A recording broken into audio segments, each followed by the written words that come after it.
और इंसान चाहता है जिंदगी में सुकून आ जाए।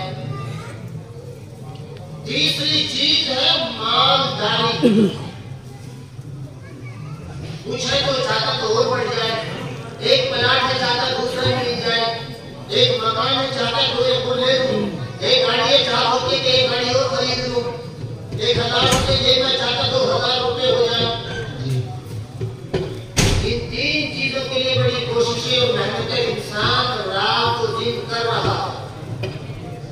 कराने का भाई जी समझ ले क्या क्या चीजें हो। एक बार हाथ ही बोल जाता है तो है। नंबर 1 इज्जत, नंबर 2 जिंदगी का सुकून और नंबर 3 ईमानदारी। अब इन तीन चीजों को हमें हासिल करना है। इन तीन चीजों को हासिल करने के लिए हमें सिर्फ 2 काम करने होंगे। कितने काम करने होंगे? 2 काम करने होंगे। नंबर 1 कुरान करीम को मजबूती से पकड़ना होगा। क्या करना होगा भाई? कुरान करीम को मजबूती से पकड़ना। अब आप क्या समझेंगे? कुरान को उठाया और इसको पकड़ बैठ गए, खूब जान लगा के बैठ गए, मजबूती से पकड़ने के लिए बोला था? नहीं नहीं, कुरान की जो बात हमें मिले, चाहे वो मस्जिद के इमाम के जरिए मिले, चाहे गांव के तबलीग के साथी के जरिए से मिले, चाहे छोटे बच्चों के जरिए से मिले, कुरान का जो पैगाम हम तक पहुंचे, हम ये नियत और ये इरादा पक्का करें कि हम इस पर अमल करेंगे इंशाअल्लाह।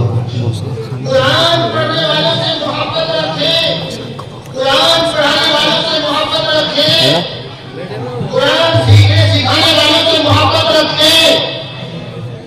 जहां कुरान पढ़ाया जाता है उन जगहों से मोहब्बत और ताल्लुक रखें। ये कुरान को मजबूती से पकड़ने का मतलब है। क्या कुरान वालों से मोहब्बत करने से हमें कुछ नफा होगा? क्या इन आलिमों से मोहब्बत करने से कुछ नफा होगा? क्या इनसे मुसाफा में आने से कुछ फायदा होगा? क्या इनका नबी करने से कोई फायदा होगा? जी हाँ, सुनो, फायदा होगा।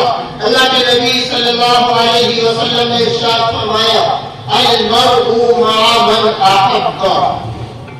जो आदमी जिससे मोहब्बत और हमदर्दी रखेगा, अल्लाह ताला उसी के साथ उसका हश्र फरमाएगा।